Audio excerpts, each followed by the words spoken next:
Good evening and welcome to another episode of Que-stead-Que. What you gonna do? I don't know, but something's gonna grow. This is take two because I forgot to rotate the camera. So this is my second time starting the film. Okay, so before we get started here, first of all, I brought my peppers in from the other room just so that you can see the growth in the one Jimmy Nardello and the other Jimmy Nardello that has survived. Everything else died with the exception of Robert and I overwintered peppers. So I'll be taking these back in the other room. They're not on the heat just to be on the heat. I brought them in so that you guys can just see the progress that this one pepper has made. I'm glad that it's growing. So that's one successful one I will have at least. And that's the best pepper, Jimmy Nardello. Okay, on to the whoop, whoop, whoop. Seed alert, seed alert, seed alert. We have 3 kohlrabi, and I must have dropped more seeds than what I thought I was dropping. We ended up with 2 or 4 broccoli. And then, of course, you all know about the cabbage. And then we also have a cauliflower that has come up. The soil keeps drying. I've been spraying, but I don't want it to get too moist. So what I'm going to do is do the reservoir so the self-wicking can keep the soil moist. I think that that will be a better deal because I want to get those ground cherries germinated ASAP. Everything over here is still looking good. I don't expect nothing to show for another at least 10 days. Possibly a little sooner, depending on how this heat mat works for the seedlings that I started on the 18th. Okay, this right here, and yes, this bed is a mess. I'm gonna get under this doggone table clear. I can put those other extra seed containers, and boy, am I gonna need those this year. I'm gonna get those put in another closet as well as the seed container in the other spare bedroom. And then like those footies down there, I'm gonna give those a new home somewhere else, possibly under this bed. There's room. And then I'm gonna use the underneath this table because this will be remaining here forevermore. I won't be taking this table back outside. I'll be putting all this gardening stuff and seed starting stuff underneath. I just haven't done it yet. It's going to be a minute. I'm going to wait until I get everything going, and then I'll get this organized. But in the meantime, once the seedlings, the ground cherry seedlings come up, then this will go underneath this to block the heat from the heat mat. I did lower my lights today. I took off the other string and I put some more string onto the main string attachment, and I lowered the light because I noticed that the plants were starting to get leggy already. Shoot, they're not but 2 days old or 1 day old. So I don't want them to get too leggy, and hopefully they won't. They'll get leggy some, but the light is a lot closer now, so I don't expect them to really stretch that much. Not as much as it would have had that light stayed all the way up here. Okay, let me sit my butt down. And here's that piece that broke off of the tripod. So now I've got to buy another tripod. Although this is still useful, but it's kind of wonky and it keeps moving, and you know, I have to be very careful with this phone. Let me adjust it, and I have to be very careful. I dropped it at the event last night. Not the phone, but I dropped the thing. So today when I went to put the phone in, that piece just went bloop. It just came out. So I'm believing that I broke it when it fell. I believe it broke. At that time, I just didn't know it. It was probably just hanging by a thread. Okay, so let's talk about the event, y'all. Emily has said, she posted today on the Facebook Growing Pontiac page that there were over 5,000 seeds. That's probably what she counted, but we didn't even finish, you guys. So that's what she's counted thus far. 3 different Lowe's donated seeds, and this is the first time that that has happened. She's gotten a few donations before of seed packets, but not too many. We've never had that many. Remember last year when I filmed the seed packets that we had? It was just like in a little box thing, and that was it. Lowe's, those 3 different Lowe's, each one gave boxes. When I say boxes, I didn't even show them all. That film that I shared, that wasn't even all of the seeds. We had a whole bunch of boxes stacked in the back. So she's going to be planning another day for us to get together to sort seeds. That's going to be a long process. We did not finish. I don't even think we got through a third of those seeds. And you all saw just a portion. Ooh, but when I tell you the varieties, a lot of those varieties I've never even heard of, like the flowers, a lot of the vegetables, different varieties of beans. And last night was not a night where I could get any seeds. Now, when on the 1st of March, which is next Saturday, so keep that in mind, that's the big day. That's the day where we go, like for Johnny Seeds, the Baker Creek, all those donated seeds, those come in like sacks. Remember I was saying like flour sacks or whatever that's full of seeds, and we have to take them out. Usually, whatever variety, when we volunteer, we have our variety, and that's what we stick with. And so we'll have all the little seed packets there, and then I'm going to take my own little 1/8 measuring spoon. You could bring your own spoon, and sometimes they'll provide spoons, because last year I had to do it by hand. I was like, never again. So I'll be taking my spoon, I'll scoop it from the package, and just load them into the thing to make it go faster. And then you seal the packet, just little plastic bags with the little zip. It's like a teeny tiny Ziploc. So anyway, that will be my job this year. And then I'm out of commission until after the surgery. But that is the day where she allows us to take seeds. So I will have my big bag ready, because this year is going to be a lot of seeds. So, and we're not even done yet with the sorting, but we're going to do one more. She said it'll probably be next week.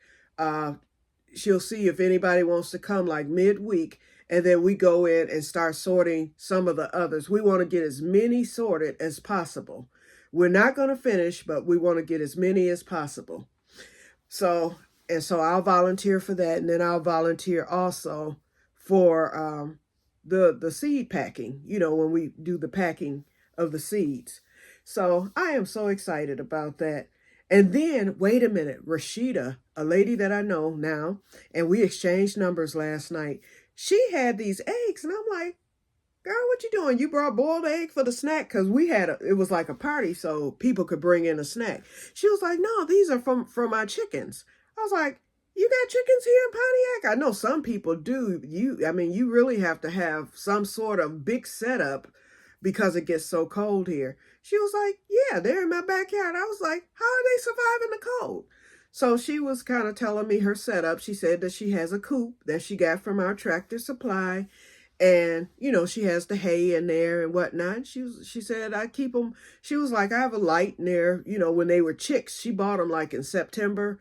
And those things just started laying. She brought in about 2 dozen eggs. And I think she told me she has either 2 or 3 chickens. And she told me the variety. One's a black something, and I forgot the other ones. So we're going to be having a chicken workshop pretty soon. And then I talked to her, because we don't live too far from each other. I said, I want to raise some chickens. I said, and I have the perfect spot. That spot on the side of my house where I wood chipped, you guys?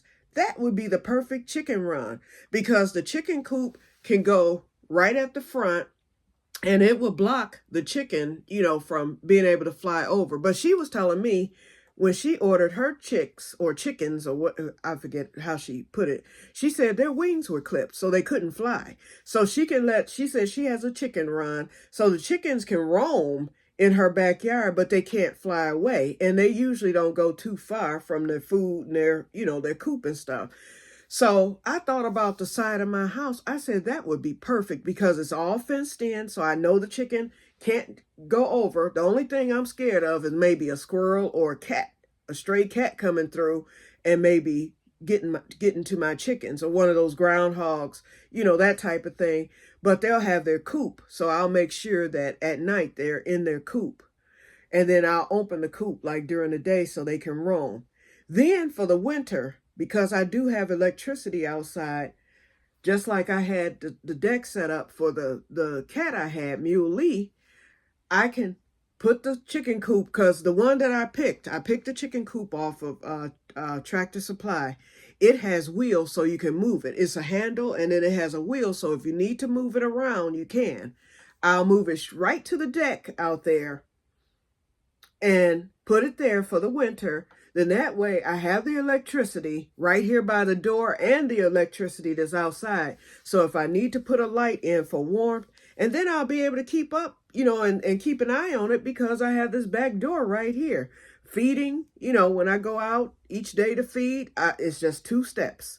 And so I said, I can do this. So Rashida is going to help me. We exchanged numbers. She's going to help me to get set up. So then the second obstacle came. I was like, okay, I know this chicken coop is going to be expensive and setting up and all that. I was like, perhaps Sherry and my niece might, because my niece loves eggs and stuff, and the price of eggs, you all know, is outrageous. I was like, I'm going to see if they want to pool and we all do this together, and then that way, and then we all divide the eggs and whatnot. I didn't know what Sherry would say. I'm thinking she's going to say nope, because usually stuff like that, I knew she would probably, I figured she would help, because like I said, anything garden wise, Sherry always helps. You all know that. But I didn't think that she would be willing to go in, half, well, not even half, but between the 3 of us, doing the chicken, starting up the chicken thing. And Sherry jumped on it so quick. When I asked her, she was like, oh yeah. I'm like, well, thank you. So we've already picked out the chicken coop. It's this one on Tractor Supply that's $199, and it's perfect for my backyard. And it has a 4 chicken capacity. That's all we want. We are not trying to have a herd or flock, okay? But just the 4, just to give us some eggs, okay? And so Rashida's going to help us get set up. Sherry is currently in California. Why she's getting on the plane, I don't know. But, she got there. Thank you, God, okay? So she'll be back a week from today, and then we're getting ready for my surgery and all that. So during surgery time, we'll discuss it, and then I'll be contacting Rashida this week so that we can set a day. Everything's gonna take place after my surgery. So probably around April or May, we'll be getting the chicken coop and getting it set up and everything. And then of course, Pelly's will have the hay. I already have that stacked in the greenhouse. Remember, I didn't even use much of that. So it's almost a full bale of hay. So we've got that. And then of course I will need to buy more. And where I put that stack at the back of the greenhouse, that's where I'll keep my hay. So it'll stay dry. And whenever the chicken needs hay to scratch in or whatnot. And then I know I'll need to buy, those of you with chickens, tell me, what do I need? I know I need the coop. I know I'm going to need the feeder. I was looking at the feeds, the various feeds that they sell at our local Tractor Supply. I want to get some chicken scratch. And the veggie boys, they've been feeding their chickens something. It's some kind of scratch to have them laying jumbo eggs now. And they said they know it's from that scratch. Okay, and then the water, the water container. And I don't know what else I may need other than that. Of course, the chickens. And then my nephew, John, he's the one who had told me last year he was going to buy me a chicken coop. And I was like, John, I don't think so. But John has a friend who raises chickens out in the rural area, and that's where my nephew lives too. That's the one you guys met at Sherry's last year when he was barbecuing. So that's Sherry's son. So I'm going to call him up and tell him, okay, John, remember we were discussing the chicken coop? You don't have to get me the coop, but get me the chickens. His friend raises chickens and he sells chicks and chickens. So I think that's going to be our source. And John said that, I forget, he does it ethically. I don't know if he's going to do the wing clipping or whatever. We'll see. And I'll talk to Rashida more about that and I did ask her last night. I was like, is that ethical? When she mentioned that her chicken, had their wings clipped. And she was like, yeah, she was like, a lot of people have them clipped, so that they can't fly away. So I'm going to do a little more research because I don't want to do anything unethical that could possibly hurt the chicken. So you guys tell me that too. Have you had your chicken's wings clipped, or when they were chicks or whatever? Is that ethical, non-ethical? Uh, what would you suggest? Because I don't want to hurt the little chickens. I want them to be able to lay eggs and do everything, but I don't want to do anything that's going to harm them either. So let me know. Let me know. Let me know. And then John's friends processes too. So once these chickens get of age and whatnot, they can go right back to John's friends to be processed. And then yum, yum, we get to eat a bird, okay? So anyway, we will discuss that further, but know that Que-stead-Que is about to have chickens. Pop, pop. Okay. So Renee, come on, girl, get on that chicken train. Whoop, whoop. Let me quit acting silly. Okay, you guys, so that's basically it for today because we're at 15 minutes. And so that's all I can think of. But just know, get ready, start writing down the variety of seeds that you want. And if I see them, if I spot them when we're able to get seeds, I will grab them for you and get them shipped out because we have plenty, plenty, plenty. And I was just so pleased. And it was fun. My back was hurting by the time I left. And I left right at 8. They were still there when I left. I was like, I'm not working overtime because my back was kicking my butt. Oh, and another thing, I'm waiting on my doctor. He'll be calling first thing in the morning. Ooh, my blood work was so wonky. So I don't know what's going on. I think it's the UTI again. I don't know. But anyway, I know he will be calling me because too many things showed up as abnormal, okay? So we shall see what happens. I really don't want to even speculate. I feel okay, but I'm not. That's for sure. So I want to get all this squared away. If I've got to go on any type of antibiotic or any type of treatment, I want to do that before the surgery. But like I said, I feel okay. My insomnia has disappeared now. I'm now in bed. I get in bed around 12:01 in the morning. I go right to sleep. I'm usually up by 8 or 9 o'clock. So I'm back to normal with that. So I'm glad. Haven't had to use the lights. Ooh, it's been probably a month since I've even turned on the daylight. I don't even need it now. And then daylight saving time is in 2 weeks. Thank you, God. So anyway, I'm doing real good with that. I feel good. I feel energized. I've been taking my vitamins. So all that stuff I can take off the list. So I'm thinking it's probably the UTI. So if I need to go on this antibiotic, I can at least get that in my system, then speak with the doctor about it to see if it's going to interfere with anything with the surgery. Probably not. I know that the eye drop that I have to use, it has an antibiotic and inflammatory agent in it, and it is something else. I forgot what else. It's 3 medications in one, but I want to make sure it doesn't interfere. Being a drop, I would think that it won't, but I don't want to be having antibiotics in my system and then introducing another one to see if they'll interact. So I'll discuss that with him. There's still plenty of time if that's the case, if I have to go on an antibiotic. But anyway, that's about it. So I'm going to get off of here, you guys. And so you all have a wonderful evening, and may God bless you all. And I will talk to you in the next one. Bye-bye.